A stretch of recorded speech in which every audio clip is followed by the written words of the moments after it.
Okay, praise God. So, kumusta po ang lahat? You must fight a good fight of faith. Amen. Kahit tayo ay mga may pinagdadaanan, kailangan natin lumaban para sa kaligtasan ng ating mga kaluluwa. Amen? Amen. Huwag po natin ipakuha ang kaluluwa natin kay Satanas. Kasi wala siyang karapatan na kunin ang ating kaluluwa dahil ang may karapatan nito ay ang Diyos na buhay. Amen. Amen? Kaya, kalabitin mo yung katabi mo, fight a good fight of faith. A good fight. Galingan mo. Pagbutihan mo. Amen? Praise the Lord. Alam mo kagabi, grabe yung lahat naman negative galing sa Evel. Akala ko nga ngayon wala akong boses. Kasi kagabi matindi. Hindi ko alam kung masakit, namaga. Pagka umubo ka, walang plema. Tapos wala akong boses talaga. Sabi ko, di syempre wala tayong gagawin kundi cast out yung ating mararamdaman. Tapos mag-humble sa Lord. Amen? Amen. Ganun na yun eh. Mag-cast out. Use your authority. Ganun, di ba? Mark 16:17, ang mga sumampalataya ay magtataglay. Meron kang power. Hindi mo lang ginagamit. Pagdating ng tukso, may power ka eh. Hindi tutuloy yung tukso sa'yo kung in Jesus' name, pinulang bisa kita. Balik ka magtatagumpay sa mo. Hindi nyo ginagkas out eh. Yung espada ni Lord na binigay ng Lord sa hindi ginagamit. Ginagamit lang, tinatambay-tambay, hindi makakapatay ng kaaway. Amen, gamitin mo yung power mo, yung authority. Kaya ang Kristiyano nagiging talunan, di ginagamit yung authority, God-given authority. Amen? Palabitin mo katabi mo, gamitin mo na yung kapangyarihan mo para hindi ka na matukso, para magtagumpay ka na. Amen. Pabayaan kasi marami Kristiyano eh. Pag nandiyan yung tukso, wala ng mga lalaki, magandang tukso, ay gundo mo. Diba? Nandiyan yung babae, kahit kasalanan na, kagat-kagat. Diba? Huwag niyong kalimutan. No? Ingatan niyo mga mata niyo. Amen? O ang mata mo. Diba? Ang tumingin sa isang babae. Tumingin sa isang babae, ha? Hindi masamang tumingin sa babae. Pero yung tumingin ka na mayroong kanayan, ay nagkakasala na sa kanyang puso ng pangungano niya. Amen? Amen. Tapos, hindi mo na tinignan, sinat mo pa. Niyayaya mo pa sa mag-date kayo, hindi mo nga asaway. Amen po ba? Alam mo, ang mga lalaki, ang number one talaga na bitag ng kaaway sa inyo, babae. Alam niyo ba mga lalaki, ang mission kasi ni Satanas, wasakin ang pamilya. Amen? Wawasakin niya ang pamilya. At una niya wawasakin yung durugin at iparalyze ang lalaki. Kasi ang lalaki ang haligi ng pamilya. Pag ang haligi, natumba, inanay, diba, marupok, wala na, buo na. Sira na ang pamilya. Kaya mga lalaki, sa pagbuo ng pamilya, nakasalalay sa inyo yun. Kayo ang magpakatibay. Amen po ba? Maraming ipapadala sa inyo mga babae. Hindi lang pangit, magaganda, may dating. Kasi may datong. Diba? May dating, may datong. Siyempre, gagawin natin sa tanas. Amen? Kahit po Mga binata, ipapadala sa inyo sa tanas. Hindi kayo padadala ng pangit. Hindi na papatulan ng pangit eh. Ay ipapadala siya maganda, may dating. Di ba? Makarisma. Praise the Lord. Kaya mga lalaki, magsikap po kayo sa Panginoon. Amen. Kailangan po matibay ang inyong pundasyon sa Panginoon. Amen? Yung pundasyon ninyo sa Panginoon, kasi kayo yung pundasyon ng pamilya, matibay po yun. Amen? Kaya man ko pinapadala sa inyong jablo, may asawa na kayo, kasal na kayo, may tiwalay kayo. Amen? May ipapadala tayo si jablo sa inyong mga babae para tuksoin kayo, kunin yung kaluluwa nyo. Huwag yung utang na loob, huwag ipakuha yung kaluluwa nyo kay Satanas. Amen? Magtiis na lang kayong single. Single in Christ. Kasi doble ka, yung kaluluwa mo na sa impyerno naman pupunta.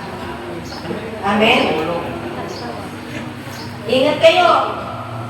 Alam niyo yung mga paghihiwalay ng mag-asawa, mabangong yan kay Satanas. Ito na yung time na sa niya, bigyan ka niya babae na, di ba, caring, supportive, di ba, talagaan ka, talagang yung pagkukulang ng asawa mo, pupunuan niya. Sabihin mo naman, ito talaga ang tunay na babae para sa akin, si Satanas yun. Demonyo yun. Kaya yung mga hiwalay, mga single, manatili pa kayong single for Christ, maging malaya lang po kayo pag wala na po yung mga partners nyo. Amen? Huwag nyo namang ipanalangin, mamatay na sila. Kasalanan din po yun. Amen? Ang sisikapin nyo na lang po, iligtas yung kaluluwa ninyo. Amen? Amen. Amen?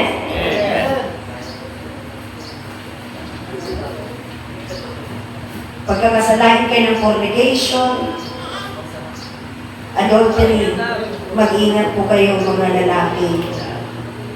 Amen. Huwag kayong tingin ng tingin. Hindi masamang tumingin sa babae. Isa lang. Pero yung titigan mo, masama na yun. Hello? Palapakan po natin si Lord.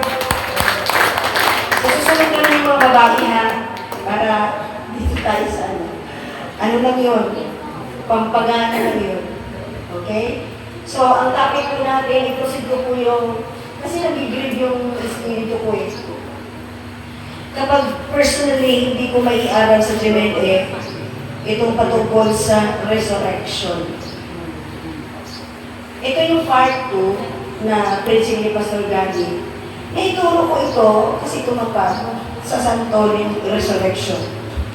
Ngayon, nais ko rin po na pagbalay-bulayan natin. Kasi, kung wala pong pagkabuhay na maguli, kung walang resurrection, if Jesus, hindi po siya nabuhay na maguli, Christianity is a lie. Ang resurrection, isang siyang confirmation. Tandaan natin kapatid, si Jesus Christ po ay namatay, amen, inilibing, and after 3 days, siya po ay nabuhay na mag-uli. Noong po kanyang pagkamatay, ibig sabihin po noon, binayaran niya ang ating mga kasalanan. Amen. Binayaran niya. Ngayon, ang resurrection naman, ito yung confirmation na yung binayaran ni Jesus Christ, makinig po tayo lahat, yung binayaran ni Jesus Christ ating kasalanan ay tinanggap ng Diyos. Amen. Nakuha mo? Diba, nung napako si Jesus Christ sa cross, binayaran niya at namatay siya, binayaran na ating kasalanan, amen? Bayad na. Okay. Yung binayaran niya, kailangan tanggapin niyo ng Diyos.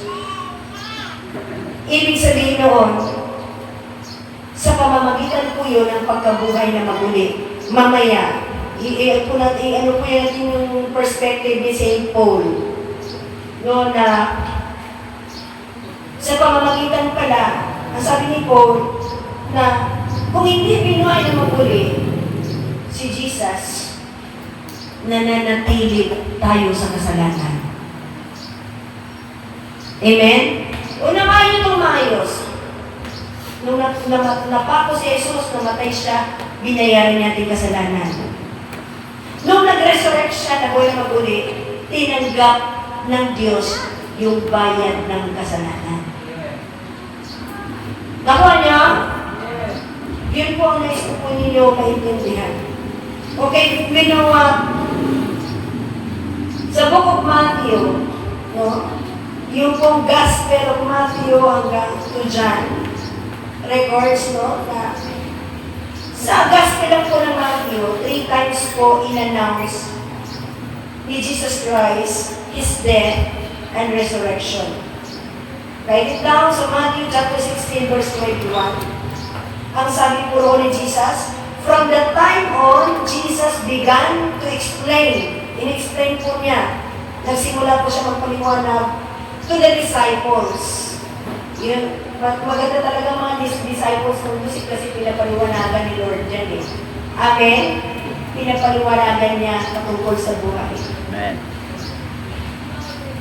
Began to explain to the disciples that He must go to Jerusalem. Pupunta na po siya ng Jerusalem and suffer many things at the hands of the elders, chief priests, and teachers.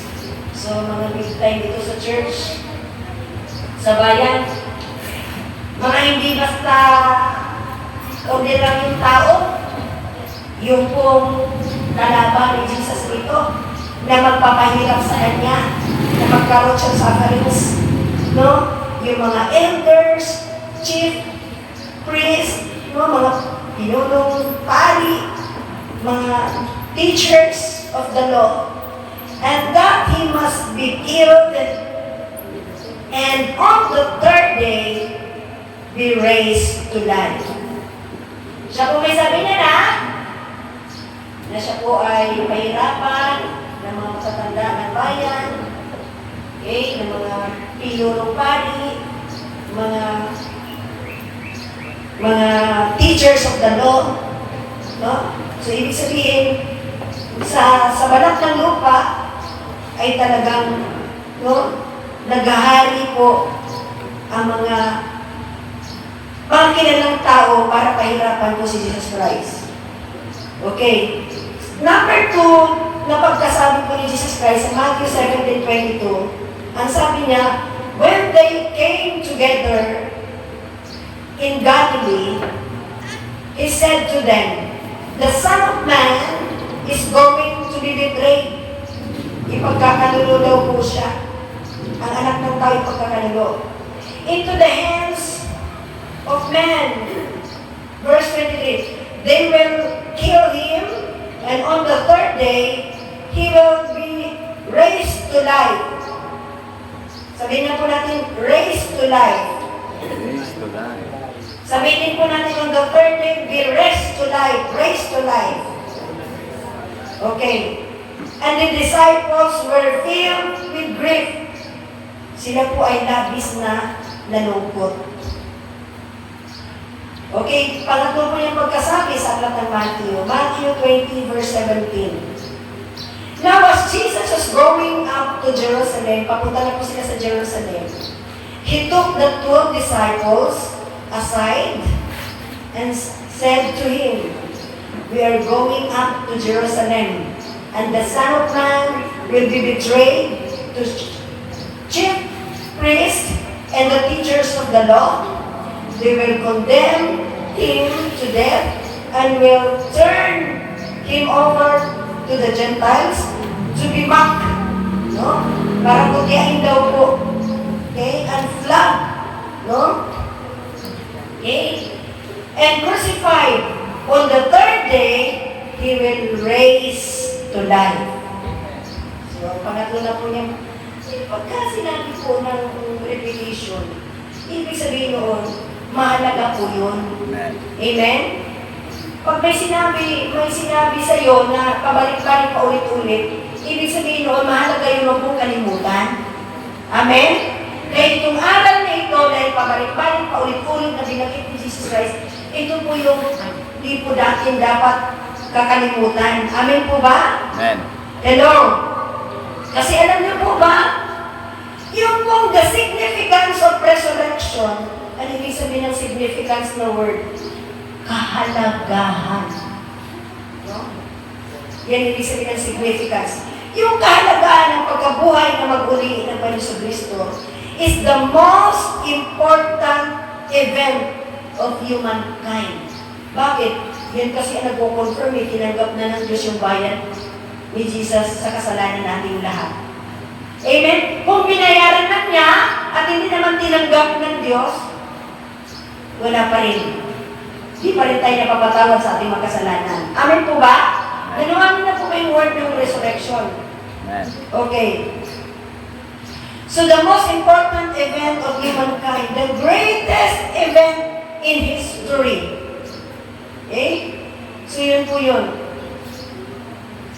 Pinakadakilang event na nangyari sa istorya ng sanlibutan. Okay. What is resurrection? According to, doon po sa ating Oxford Dictionary, Revised Updated Dictionary, the act of rising from the dead or returning to life after death. Jesus was crucified, died, and was buried. Amen?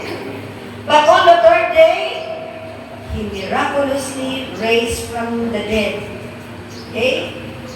Demonstrating His power over sin and death. Okay? So, yung pong pagkamatay at pagkabuhay ni Jesus Christ, this is a cornerstone of Christian faith, symbolizing hope, redemption. Ganoon po ba natin, church? So, ang subject po na sa resurrection, nagsisimbolo po ito sa pag-asa. May pag-asa tayo. Hello? Saan? Sa kabilang buhay. Amen. At kahit wala pa tayo sa kabilang buhay, may pag-asa pa rin po tayo dahil nabuhay na mag-uli ang Panginoon Kristo. Kung namatay lang siya, ililibing, hindi siya nabuhay na mag-uli, walang confirmation. Kasi kailangan itong mission na ito na sinasabi niya, kailangan magkatambal yung tatlo. Na siya po ay mamatay, siya ay ilibing, at siya ako ay mabuhay na mag-uli. Magkatambal po yan. Yung tatlo na yan, kailangan maganap. Kasi kung nabuhay lang po at kung namatay lang po siya at inilibing, na wala yung resurrection, hindi ko kumpleto ang mission. Amen? Nalaw po ba natin, church? So, praise God. So, meron pong sinasabi si St. Paul, yung mga perspective ni St. Paul, ano? Dito po sa 1 Corinthians chapter 15, atin pong babasahin na. Okay. Ito yung pinaka-text natin. 1 Corinthians chapter 15. Okay. Ang sabi po ito, ang muling pagkabuhay. Sa 15 po, ang muling pagkabuhay ni Kristo. At nandito din po sa chapter 15, ang muling pagkabuhay ng mga patay. Ang sabi po ni Paul, no, sa mga Corinthian church, pinapaliwanag po niyang maayos. Makinig po tayo mga kapatid. At kung si Kristo na ipinangangaral na binuhay mula sa mga patay, paano ang ilan sa inyo ay nagsasabi na walang pagkabuhay na muli ng mga patay? Meron po talaga na mga tao sa mundo, sa panampalataya na sa paniniwala po nila na hindi po sila mabubuhay na maguli. Merong tao. Sino-sino sila? Ang atheist, hindi sila naniniwala sa Diyos. Paano sila mabubuhay higit sa resurrection? Amen? agnostic people. Ano yung ibig sabihin ng mga agnostic people? Yun po yung mga tao, kasi ang atheist, sabi nila, walang Diyos 100%. Yan ang mga atheist. Ang agnostic people naman, sabi nila, para naman may Diyos, pero hindi siya confirmed. Parang ganon, yun ang mga agnostic na duda. May Diyos, pero 90%, pero hindi siya ano eh. Ngayon ganon, meron silang duda. Yun po yung mga tao, agnostic. Gano'n po ba natin, church? Yung atheist, sinasabi niya, ay walang Diyos. So, dahil na walang Diyos, paano sila maniwala sa resurrection? Amen? Ang agnostic naman, may Diyos, kaya lang, para naman, ewan, parang ganon sila. Di ba? Hindi confirm. Yan po yung mga agnostic people. Okay? Tapos yung mga Sadduceo, alam natin sa ating pagbabasa, hindi sila naniniwala sa pagkabuhay na maguli. Ang mga Hinduism, ang Buddhism, naniniwala sila sa reincarnation, na kapag masama ka, pag namatay ka, magiging ipis ka, magiging daga ka. Ganon sila.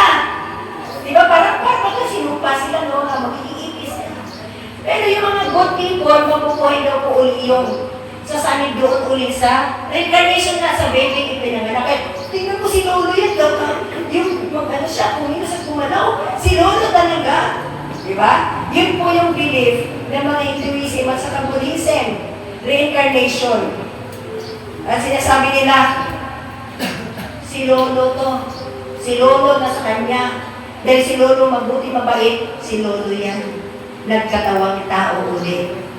Nabuhay na mag-uli. Naunahan niyo po sinasabi ko? Amen. Okay. Medyo may teaching ano? Okay. Sa kapanahunan natin ngayon, may mga sekta man ng group na hindi po naniniwala sa resurrection. Naniniwala sila, kaso, yung ating po mga kaibigan na Jehovah's Witnesses, naniniwala sila sa resurrection, pero yung 144 lang na sinasabi sa Revelation. 144 lang ang bubuhay na mag-uli ng Diyos. The rest, wala na. Tapos na. Wala na. Parang isda lang. Wala. Maganda pala ang buhay pag ganun, ano? Pag yung belief mo, yung 144 ang papasok na ang buhayin na mag-uli. Tapos yung 144, yung the rest, tapos na ang buhay. Ang sarap naman ng doktrina noon kasi, pwede pa lang matapos na lang ang buhay eh. Wala na pa ng impyerno. Eh di, nang lalaki na lang ako, di ba pa magnanakaw na lang ako, magpakasawa na ako sa buhay ko, babuhay na ako sa kasalanan. Kasi, yun naman pala eh. Parang isda na, inuna, parang baboy na kinatay, tapos na, ng kwento ng buhay. Ganun ang belief nila, mga kaibigan natin, mga Jehovah's Witnesses. Pero, as Christian, ang belief po natin ay bubuhayin tayo muli pagdating po ng kamatayan. Amen po ba? Amen. Lala po ba natin, church, palapakan po natin in this world. So, ano sinasabi ni Paul? Ang sabi ni Paul, subalit kung walang pagkabuhay na muli ng mga patay, si Kristo man ay hindi muling binuhay. Amen? So ito po yung proof na bubuhayin tayo sa muling pagkabuhay someday pag tayo namatay. Dahil una na po nagpakita ng example, proof, na si Jesus Christ ay nabuhay na mag-uli. Siya yung first fruit, siya po yung panganay na nabuhay na mag-uli. Ibig sabihin, nabuhay na mag-uli siya ngayon, nandun siya sa langit. Tayo naman po, pag namatay, tayo po yung susunod na bubuhayin muli. Amen po ba? Hello? Ibig sabihin, mga kapatid, itong resurrection power, ito yung pag-asa natin. Nagbibigay siya ng pag-asa. Kaya alam nyo, tuloy po tayo. At kung si Kristo'y hindi muling binuhay, ang aming pangangaral ay walang kabuluhan. At ang inyong panampalataya ay wala ring kabuluhan. Ba? Alam natin na 1/3 of the New Testament, it was written by Paul. Siya ang pinaka-author dyan. Halos. Ngayon sabi niya, yung pagpapagod niya sa 1/3 na epistle, pangangaral niya, pero kung sabi ni Paul, araw-araw akong namamatay. Sabi niya, kung basahin po natin itong 1 Corinthians 15, yung kabuuan, araw-araw po siya namatay. At saka, bakit? Bakit ba manganganib kami sa bawat oras kung walang muling pagkabuhay? Ibig sabihin mga kapatid, si Paul, ginagalingan niya ang kanyang paglilingkod. Ginagalingan niya ang pangangaral niya. At yung mga taga-Corinthian church, ginagalingan nila ang panampalataya nila. Amen? Dahil alam nila, sinasabi ni Paul, binibigay ni Paul, na pag-asa na pagkatapos nating mamatay ang Corinthian church, kung paano si Jesus Christ ay nag-resurrect, kayo din po, tayong lahat ay bubuhayin muli rin. Amen. Diba sabi ni Paul, bakit ako nanganganib yung buhay ko araw at gabi? Kung nanganganib ang buhay ko araw at gabi sa pangangaral, bakit ko ilalagay sa panganib ang aking sarili? Eh kung wala naman palang resurrection, hindi pala ako bubuhay na mag-uli, walang kwenta, walang kabuluhan ng aking pangangaral. At dahil naniniwala si Paul, ginagawa niyang pag-asa ang resurrection dahil yan, binigyan po sila ni Jesus Christ ng proof. Di ba? Yung kanyang 1, 2, 3 na kanyang paghayag, na kanyang kamatay at pagkabuhay na muli. Di ba? Yun ang proof na pagkabuhay niya na magmuli na hindi si Jesus sinungaling. Totoo ang kanyang pangangaral. Amen. Nakikinig po ba lahat? Totoo ang kanyang pangangaral. Totoo ang kanyang sinasabi. Ibig sabihin si Jesus Christ na buhay na mag-uli. Hindi siya sinungaling, totoo na mabuhay din po tayo na mag-uli. Amen. Ang sabi niya sa John 6:44, ito ang sabi niya, walang makakalapit sa akin kung hindi ito inilalapit ng Ama sa akin. Diba? Amen? Amen. At siya'y bubuhayin kong muli. Pangako ni Jesus yan. Na yung inilalapit ng Ama kay Jesus Christ, nakalapit yun kay Jesus Christ dahil inilapit ng Ama, dinala ng Ama. Amen? Kaya alam nyo, kaya tayong lahat, kung bakit tayo narito ngayon, dahil sa Ama. Inilalapit niya tayo sa gawain ng Panginoon. Amen po ba? Then ang plano ng Diyos, bubuhay niya tayo muli sa huling araw. Amen. Palakpakan po. Kaya naman si Paul, kahit nasa bingit siya ng kamatayan, amen, kahit nasa pangalan siya, everyday sa mga ngaral, nagtitiis siya. Ang sabi niya I fight a good fight of faith. Nung malapit na siyang mamatay, pero mo, no, ginaligan niya ang paglilingkod niya. Kalabitin mo katabi mo, kailan mo galingan yung paglilingkod mo para someday mag-resurrect ka rin. Nagsisikap si Paul sa kanyang paglilingkod, lilingkod, lahat ng pagtitiis, kailangan tiniis na. Dahil alam niya, bubuhayin siya muli Amen. ng Diyos. Tayo ba? Alam niyo po ba?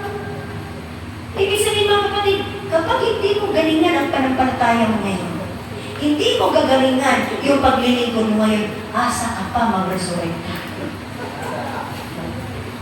Asa ka. Ginawa mong komportable ang buhay mo? Gusto mo lang masaya? Gusto mo lang? Ay naku, pag Kristiyano ka, hindi masaya ang buhay mo dito sa sanlibutan. Mapayapat masaya ka lang kay Lord. Amen. Hello? Kayo nangangarap na sumaya dito sa sanlibutan? Huwag kang mag-expect, mag-resurrect ka. Si Paul, nasa panganib palagi buhay niya. Araw-araw siyang pinapatay, sabi niya. Ikaw, kailan nanganib ang buhay mo nung naglingkod ka? Kailan nanganib ang buhay mo nung sumunod ka sa Panginoon? Nanganib na ba? Kailan nanganib? Wala kang panganib, mayahay nga eh. Sa tingin mo, nagayahay ka, wala kang panganib, wala kang sakripisyo, mag-resurrect ka ulit? Dahil ka na ulit. Wala man ang pag-uusig, hindi ka inusig sa panampalataya mo. Bagkus, kasundo mo ba ang lahat? Kasi sinabayan mo sila sa kasalanan. Asa ka. Mag-resurrect ka. Ang magre-resurrect po, ang nagkakaroon ng pag-asa, yung kung ginalingan ang paglilingkod at ginalingan ang panampalataya, pagsunod, pagsamba sa Diyos. Amen. Yung mga babae at lalaki, nabubuhay na muli ng Diyos. Amen. Kaya kalabitin mo katabi mo, galingan mo ha. Galingan. Kailan mo galingan? Ngayon na! Magsimula ka ng galingan mo yung panumpalataya mo, pagsunod mo, pagsamba mo. Hello? Hindi ba sa akin?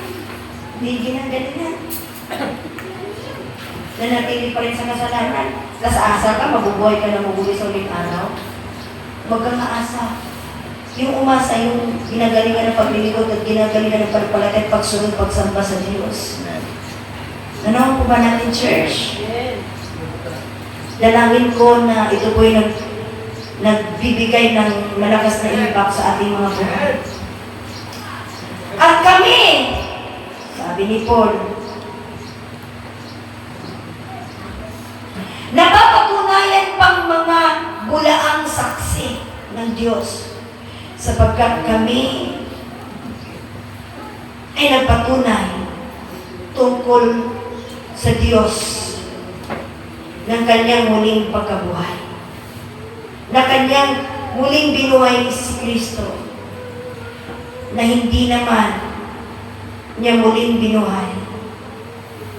Kung totoo na ang mga patay ay hindi muling bubuhayin. So, di ba? Lalabas daw na mga bulaang apostol ito, bulaang mga ngaral. Kasi, binuhay nga po muli ng Diyos ni Jesus Christ eh. So, lalabas po silang, pag hindi po bubuhayin muli ang mga patay, tayo po yun, pag nangamatay, ilalabas po na bulaang saksi. Ito sila Paul at mga kasamang nangangaral. Ganoon po ba natin, church? So, ibig sabihin, totoo silang mga saksi. Bakit? Eh, binuhay naman muli naman talaga si Jesus Christ eh. Amen. Alam niyo yung kwento ng yung Easter Sunday, napunta tuloy sa hanapan ng itlog eh.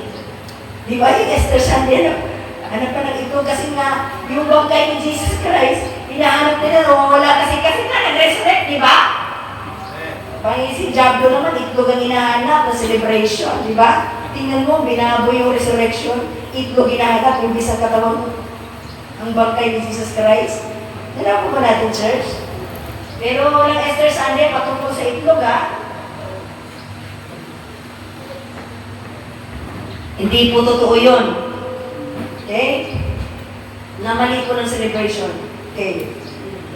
Sapagkat kung ang mga patay ay hindi muling binubuhay, si Kristo man ay hindi muling binuhay. See? Kung hindi daw binuhay si Christ, hindi rin daw bubuhay ng mga patay. Amen? Pero dahil binuhay si Christ, mabubuhay din po tayo muli. Amen. Pagkatapos mamatay. Di ba good news yan? Amen. Mamamatay tayong lahat, mga kapatid. Kaya galingan mo yung pangangaral, paglilingkod, pagsamba, pagsunod. Galingan mo. Amen? Baka isang araw, yung katabi mo, wala na. Pero walang problema yun kung ginalingan niya. Amen? Amen. Huwag tayong mayabang na bukas buhay pa tayo. Amen? Hindi sinabi ng Biblia, buhay pa tayo bukas. Amen? Huwag kang mayabang. Kaya nga ang preparation sa kamatayan, minuto, segundo, minuto, segundo, bawat oras, bawat saglit, naganda ka, matalino ka, binabantayan mo yung kaluluwa mo na huwag madetwat ni Satanas. Kung matalino ka, naganda ka ng kamatayan mo. Kung matalino ka, ginagalingan mo yung pananampalatayang pagsunod at pagsamba. Amen. At paglilingkod. Alam niyo, kung nais at ibig mo na talagang bubuhay ka muli ng Diyos, then pa mag-decide ka na. Galingan mo yung paglilingkod mo. Ayusin mo yung buhay mo. Amen? Lansayin mo yung mga busot. Bakit kaya ang damit na may busot habang naglalakad? Pangit din po ang buhay, habang nabubuhay tapos may kasalanan, may mga busot. Pangit sa harapan ng Diyos. Amen? Amen. So, dahil nabuhay po si Panginoon Jesucristo, bubuhay po tayo muli. Amen. Ito po sa verse 17, ito yung sinasabi ko kanina. Kung si Kristo ay hindi muling binuhay, nakinig church, ang inyong panampalataya ay walang kabuluhan, kayo'y nananatili pa rin sa inyong mga kasalanan. Hello? Ito yung sinasabi ko ng confirmation. Kung si Kristo again ay hindi muling binuhay, ang inyong panampalataya ay walang kabuluhan, wala ng kwenta. Kayo'y nananatili pa rin sa inyong mga kasalanan. Ibig sabihin, ang confirmation po na ang ating mga kasalanan ay bayad na, pinatawad na dahil nabuhay na magulit si Jesus Christ. Amen. Amen?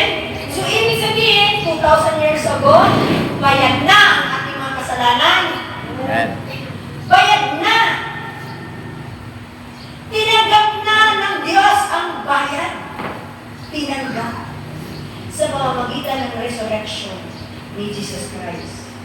At kung bayad na ang ating kasalanan, parang awa mo na. Binayaran na ni Jesus Christ. Tinanggap na ng Diyos sa pamamagitan ng kanyang resurrection. Parang awa mo na 2,000 years ago, binayaran na ni Jesus Christ. Ano gagawin mo? Manatili ka ba sa kasalanan? Kalabitin yung katabi mo. Sabi mo, bayad na yung kasalanan mo, tumigil ka na. Wala nang ibabayad pa. He died once and for all. Yung iba, hindi nakikinig. Kalabitin mo, titigan mo sa mata. Sabi mo, parang awa mo na, 2,000 years ago bayad na kasalanan mo, tumigil ka na sa mga kasalanan mo.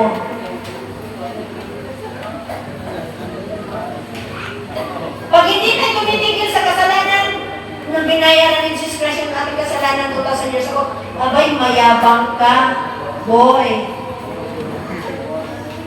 Mayabang ka, girl.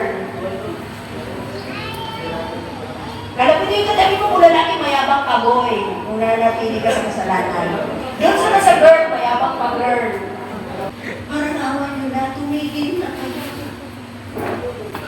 Tumigil mo anong kasalanan. Alam niyo na yun. Tigilan niyo na yan. Pag tinigilan mo yan, bubuhayin ka muli. Pagdating ng panahon. At pag hindi mo tinigilan yan, asa ka pa. Asa ka. Nabubuhay ka muli. Asa ka. Ikaw lang umaasa. Hindi na umaasa ang Diyos mabuhay ka. Dahil wala kang pag-asa. Dahil matigas talaga ang ulo mo. Amen? Mas mahalaga sa iyo ang bisyo at kasalanan. Hindi mahalaga ang ginawa ni Jesus. Dahil ba, church, sa totoo lang, kapag ang isang tao na pinatawad na binayad ng kasalanan kasi patuloy pa rin sa kasalanan. Alam niyo ba? Pag nagpatuloy pa rin, bukod sa mayabang, mayabang talaga ang mga nagpapatuloy sa kasalanan. Mayabang, matigas ang ulo. Mas mahal ang barkada. Walang masama sa barkada kung ang barkada mo dalhin ka sa Panginoon, sa kabananan, sa kaligtasan, sa resurrection day. Pero yung barkada mo, dadalhin ka ng sakit at karamdaman dahil sa mga pinagagawa mo, yun naman aking problema. Tapos at kasakit ka na, hindi ka pa mag-resurrect, hindi wow. Itigil na natin mga kapatid yung kayabangan natin sa pamagitan ng paggawa ng kasalanan, mayabang ka, bayad na yan, tumigil ka na. Huwag ka tumigil talaga, rebellious ka. Rebelde ka sa Diyos.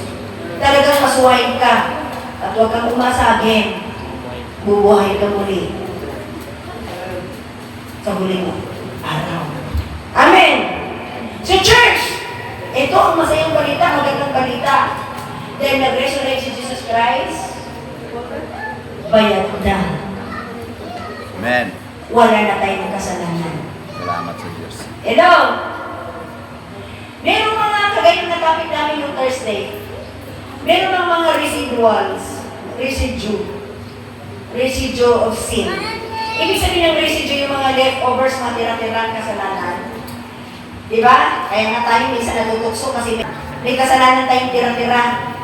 Amen? Minsan nagbumulto ka. Diba? Minsan yung ating pamumuhay Kristyanismo, nadadapa tayo kasi nga may mga residue of sin pa. Pero dahil nag-resurrect na si Jesus Christ, may power na through the Holy Spirit na mapagtagumpayan natin yung mga residues of sin sa ating mga buhay. Amen. Amen. Nanaw po ba natin, church? May naunawaan po ba tayo? Amen. Okay. Kung gayon, ang mga namatay kay Kristo ay napapahamak. See? Kung wala daw pagkabuhay na maguli sa mga patay, eh di yung mga nasa Panginoon napahamak pa na. Kalooban pa ng Diyos yun? Nagsakripisyo tayo, nagtiis tayo, naglingkod tayo, marami tayong iniwanan sa buhay, isinumpo sa buhay, tapos napahamak tayo? So, kapatid, gawin mo itong inspiration. Nagagalingan mo yung paglilingkod mo, pagsulubo, pananampalataya, pagsampa mo. Dahil someday, bubuhay ako ng Diyos. Amen. Aasa tayo sa ganon. Kasi, ang sabi po ni Paul sa verse 19, kung para sa buhay na ito lamang tayo umaasa kay Kristo, sa lahat ng mga tao ay tayo ang pinakakawawa. So dahil namatay, binayaran natin kasalanan, so hanggang dito lang para sa lupa, yung benefits na yan, kung di tayo aasa na meron pa parang pagkabuhay na mag-uli, hindi tayo pupunta ng langit. Amen? Kasi kailangan natin mamatay at mag-resurrect para pumunta ng langit. Amen? Eh, hindi pwede din tayo mamatay. Kailangan natin mamatay lahat. Amen. Amen? Kasi itong physical na katawan, kailangan natin iwan dahil dito makakapasok sa kalangitan. Magiging kaluluwa muna tayo bago tayo makakapasok ng langit. Amen. Kaya kailangan natin mamatay. Kaya hindi pwedeng ayun mamatay. Naku ito nga sabi ko, kaya pagdating ng kamatayan, tapos pagdating sa langit ang sarap pala ng buhay. Baka sasabihin mo, ako, sarap pala noon ba ako namatay. Amen? So praise the Lord. So church, kung patungkol lang sa buhay na ito ang ating inaasahan kay Kristo, tayo na yung pinaka-kawawa. Kung hindi ka pala aasa na bubuhayin ka muli pagdating ng panahon, ikawawa ka na Itong lupa, alam niyo, susunugin ito. Paulan natin ng apoy, tapos hanggang lupa ng pangarap mo. Mangarap ka naman, nabubuhay ka na maguli. Amen. Amen? Lalaman po natin, church. So, purihin ang Diyos na buhay. Dahil si Paul, no? So, 5 bagay po na pinatutuhanan ni Paul sa kanyang perspective, no? Na totoo po ang sinasabi ni Jesus, hindi siya sinungaling sa kanyang sinasabi sa mga tao, sa kanyang mga alagad. Pinatunayan ng Diyos na totoo ang claim niya. Amen? Romans 1:4, just ilista lang po natin yun. And whom thought the Spirit of holiness was appointed His Son of God, in power by His resurrection from the dead, Jesus Christ our Lord. So pinatutuhanan ng Diyos na totoo ang sinabi ni Jesus Christ, na siya ay mabuhay na maguli. So number 2, dahil sa resurrection power, victory over sin and death. Pero mo, kapatid, tanda natin ito. Alam niyo, nag-resurrect na si Jesus Christ 2,000 years ago. At ang pinangyari niya na, siya ay nagtagumpay. Nagtagumpay po siya over sin and death. Si Jesus, di ba na nag-resurrect na sa'yo? Amen? Victorious siya eh. Mananagumpay siya eh. Napagtagumpayin niya yung kasalanan at kamatayan. So therefore, kung ikaw ay mananampalataya, magtatagumpay ka sa kasalanan. Pati kamatayan, kaya mabubuhay ka na maghuli. Amen. Ang malaking problema, maraming Kristiyano pa rin ngayon, hindi na magtagumpayan ang kasalanan. Bakit? Kaya,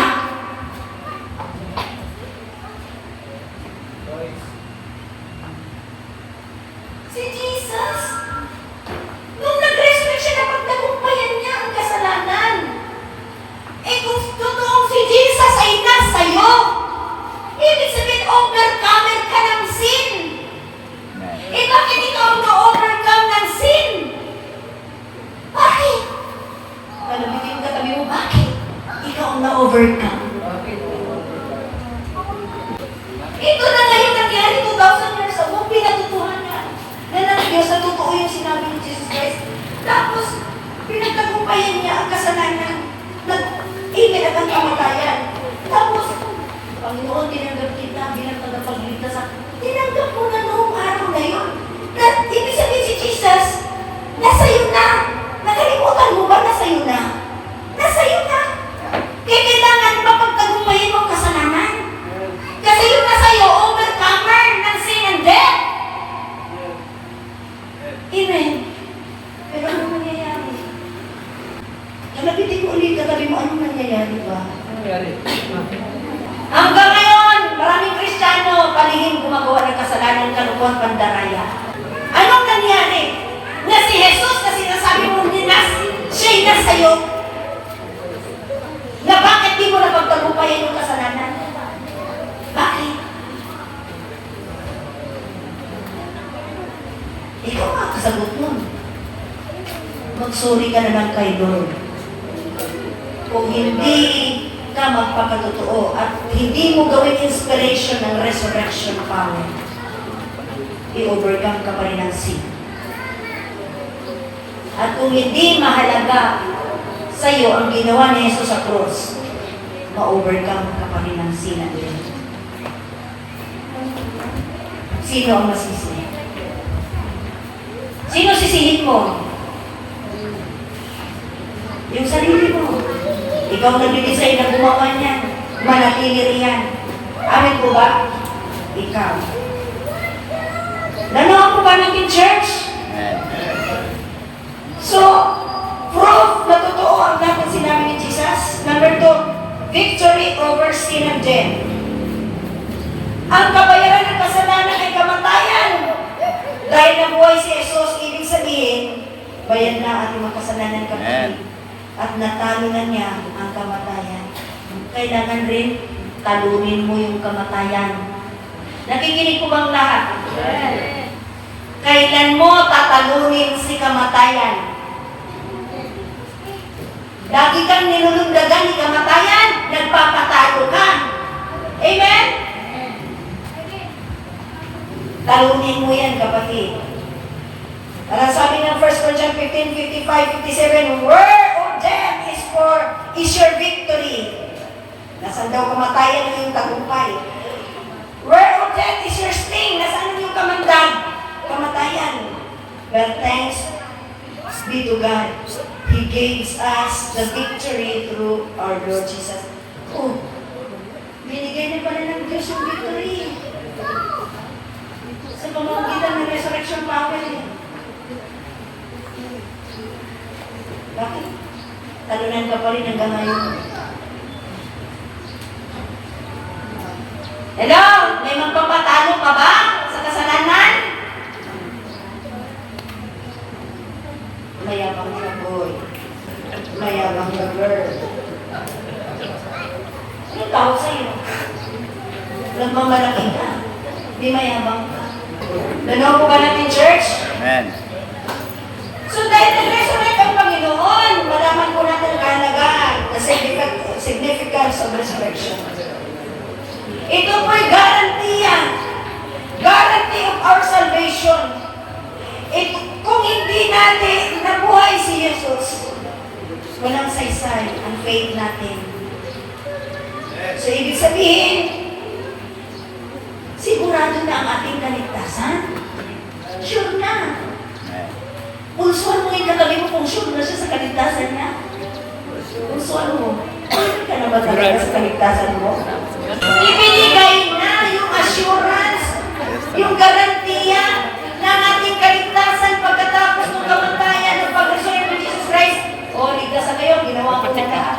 Ligtas na kayo, sure na yan. Kasi bayad na ating kasalanan. Amen po ba? Sigurado tayo na pinatawad na tayo at may buhay na walang hanggan. Amen. Tanggapin mo ang sarili mo yan. Hindi ko kasi tinatanggap, nagdududa ka pa, tuloy walang direksyon yung pagliling ko mo, panampalatay, pagtanong ko eh. Parang dumadalo ka na kasi obligasyon.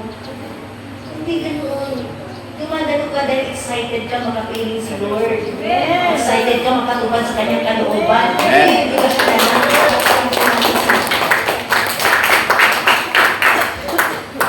Naunawan ba natin, church? So 1 Corinthians 15:17, and if Christ has not been raised, your faith is futile. You are still in your sins. Wala na tayo, kapatid. Tandaan mo yan, ha? Burado ng kasalanan mo. Amen. Burado na. Kausapin mo maayos. Sabihin mo, wala ka ng kasalanan, ha? Burado na yung kasalanan mo. Huwag kang gagawa. Ang kasalanan, burado na kayo. Gagawa ka pa ulit. Bigura na nga eh. 2,000 taon na nakalipas, burado na kasalanan mo. Amen. Nakakalimutan mo kasi. Sabihin mo, huwag mo kalimutan na. Pinatawad ka na, bayad na, burado na. Sabihin mo, ingatan mo na buhay mo, ha? Ingatan mo na yung buhay mo. Amen! Amen. Huwag kang careless. Yung iba kasi, nahiya kasi ako eh. Kasi kumpare ko kasi nagaya eh. Nahiya naman. Nahiya ka pa kay kumpare. Hindi ka nahiya doon sa Diyos na nagbayad ng kautangan mo, nagmahal sa'yo. Hindi ka nahiya. Nahiya ka doon sa tao may hangganan ng buhay. Hello?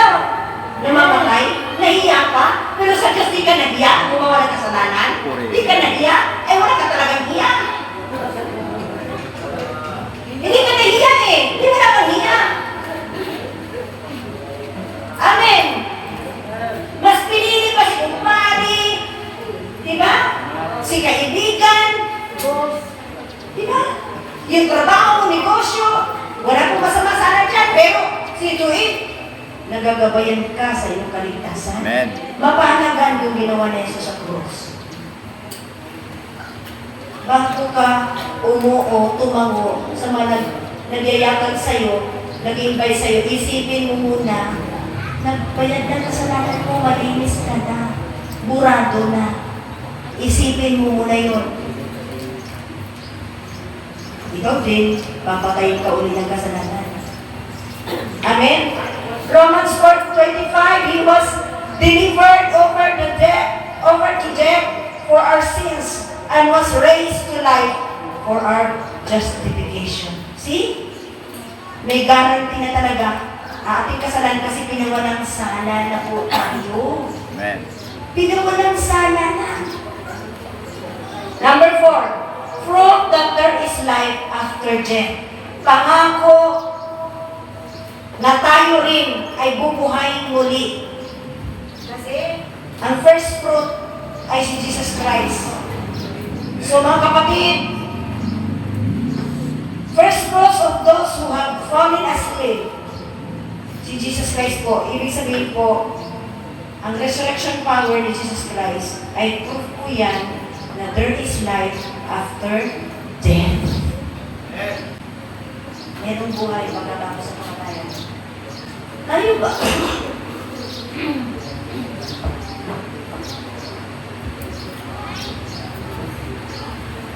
Ano po ba? Nare-record, pati yung tema ko nare-record. Sorry buti nga may boses na ako eh. Okay, walang dumot-dumot yan. Prayer lang at saka Amen. humbleness. Praise the Lord. So mga kapatid, there is life after death. Pangarapin mo yun. Na pag namatay ka,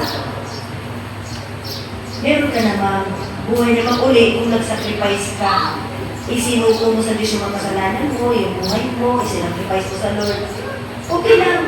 Basta, pagdating ng panahon, pag namatay ka, kasi mamamatay ka naman talaga at ako, amen? Yung mga heroes of faith na namamatay. Kahit gaano ka kalunong, kasi kagatan niya, sila King Solomon namatay. Eh, how special you are naman, hindi mamatay. How special we are naman, hindi mamamatay. Mamamatay tayo, hoy. Kaya pinaghandaan ang kamatayan. Amen? Kaya mahilig sa mga party-party. Ang sabi ng Ecclesiastes chapter 7, verse 2 and 4. Anong sabi roon? Mangmang daw po ang isang taong nag-iisip ng kaligayahan. Mahilig sa party yan. Mahilig sa mga barkada yan. Party-party. Pero matalino daw po ang taong naghanda sa kanyang kamatayan. Iniingatan ang buhay. Amen. Sa harapan ng Diyos. Amen? Mangmang isang tao na nag-iisip ng kasiyahan. Eh, paano? Gusto ba naman natin masaya tayo sa mga barkada? Eh, sige, magpakalamang ka. Huwag mong iwan yung barkada mo. Amen? Paunlahan mo lahat ng alok nila. Huwag kang aasa. Mabuhay ka na maguli. Huwag kang aasa. Huwag kang aasa. Amen? Eh, kung matalino ka, iniingatan mo yung buhay mo. Amen po ba? Ha? Ano sabi mo? Mas matalino daw yung tao, mas mainam daw pumunta sa bahay ng namatayan kaysa bahay na may party-party. Diba? Kasi sa party-party, nandun lahat.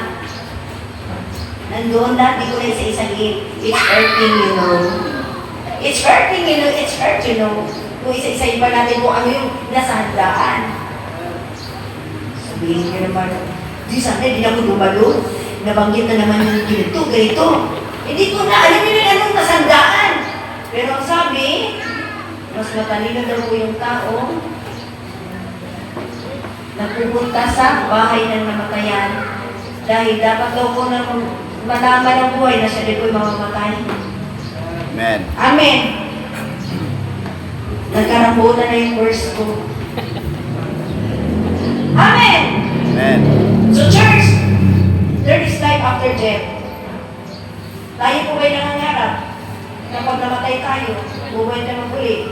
Amen. Magkaroon ng buhay na walang hanggan. Buhay na walang hanggan. Kapiling ang ating amang lumikha sa atin. Ma-excite na naman tayo dapat. Pangarap mo lang tayo dapat na makita ko na si Father God. Diba? Dapat pangarap tayo. Amen? Excited tayo. Dapat encourage tayo na. Okay, number 5. Dito ako magtatapos. Okay, yung significance of the resurrection of Jesus. May buhay tayo high priest ngayon. Yung mga pari na mamatay, amen. Si Pope namatay na, di ba? Ang mga pastor na nauna, namatay na, di ba? Mga bishop, apostles, prophet, teachers na namatay na, di ba? Amen? Pero si Jesus Christ, siya po yung priest na hindi po namatay dahil siya po nag-resurrect ulit at siya po ay nasa kanan ng Ama. Amen. At siya ngayon, sabi siya John 14, anong sabi niya? Huwag mamalisa ang sinunod sa inyo sa bahay ng aking Ama ay maraming silid. Hindi gayon pupunta ako at ipag-ahanda ko kayo ng mga silid. Kailangan inihanda ni Jesus Christ. Mapasukan mo yung silid na yun, sayang. Kung wala ka roon, sure yun na sa impyerno ka. Kung wala ka sa silid. Kaya, kinukumpuni ni Jesus Christ yung silid mo ngayon. Galingan mo. Galingan mo. Yung buhay mo rito sa lupa, na yung kinukunin niya, talagang mapwestuhan mo. Kasi yun ang ginagawa niya ngayon. Amen po ba? Maraming silo doon naghihintay. Di ba rin kung nangungupahan tayo? Di ba rin nasa kubo? Naiinitan tayo, walang kuryente? Okay lang yan. Pero pagdating sa langit, ako puri ng Diyos. Walang kapalis, walang kapantay. Ang ginawa na ating kong karanasan. Kaya tiis-tiis lang. Amen! Okay? So meron tayong buhay na high priest ngayon. Dahil buhay si Jesus, nakapag-pray siya para sa atin ngayon sa langit. Pero mo ngayon, pinapipray niya tayo. Nasa kanan siya ng Diyos, pinapipray niya. Tatay ko, amen. Hello, amen? Hello. Ganun na yun. Isa na, tatay, may problema yun, tulungan mo naman, tapat yun eh. Nag-ayos ng buhay, naglilikod sa atin yan. Tulungan mo natin. Nag-intercede siya eh, namamagitan sa God the Father. Amen. Ewan sana nga, marinig ng tatay. Iwan na natin yan kasi matigas ang ulo niya, di ba? Ubayan niya kay Satanas para maligtas ang kaluluwa. Di ba? Eh, gano'n. Sabi ni Paul, ibigay kay Satanas na mabawag ang katawan at maligtas ang kaluluwa. Amen? Kung sana marinig yan, pabayaan na natin yan. Ano naman yan eh, matigas ang ulo niya, gumagawa ng palihiran at kasalanan. Nandudugas yan, nadadaya yan, di ba? Ganito yan, pumapatay yan. Di ba? Hindi po yun na dapat intercession ni Jesus Christ para sa atin. Ang intercession ni Jesus Christ para sa atin yung kung kasiyasiyang buhay. Amen? Amen. Okay. Sa Hebrews 7:25, therefore, He is able to save completely those who come to God through Him because He always lives to intercede for them. Sa Romans 8:34, Christ Jesus who died more than that, who was raised to life, is at the right hand of God and is also interceding for us. Pero, katabi ng Ama si Jesus para ipakiusap niya tayo sa Ama. Amen? Pinakiusap niya tayo. Magandang balita yan. Meron tayong buhay na high priest na nakikiusap sa ating mga kalagayan sa buhay. Sa madaling salita, kung walang resurrection, walang Christianity. If there's no resurrection, there is no Christianity. Are we listening? Ang cross ay binayaran ang kasalanan natin, pero ang resurrection ang proof na tinanggap ng Diyos ang bayan. Kaya may pag-asa tayo. May pag-asa tayo. Kalimutin yung katabi mo, may pag-asa ka pa. Pag-asa ka pa. Doon sa mga walang pag-asa, may pag-asa ka. Huwag kang makinig dyan sa tao, sa Diyos ka makinig, may pag-asa ka. Amen. Kaya ka nanidiskari sa buhay, nakikinig ka sa tao, hindi ka nakikinig sa Diyos eh. Si Diyos, ang Diyos lang pwedeng magsabi na may pag-asa ka. Ang tao, wala kang pag-asa, di ba? Wala ka ng pag-asa. Huwag ka makinig sa tao, Amen. makinig ka sa Diyos. Ang pag-asa ay nasa Diyos. Ang pag-asa ay nasa langit. Amen? May naintindihan? Amen. May naunawaan? Naunawaan po ba natin? Dalangin ko lang tayo nakikinig. Nakikinig ba ang lahat? Yung iba di man nakikinig eh. Di nakikinig. Pag hindi mo, sana, kung hindi ka nakikinig, sana may naunawaan ka. Amen? Kasi napakahalagang aral ang resurrection. Dahil natin tumayo sa Panginoon.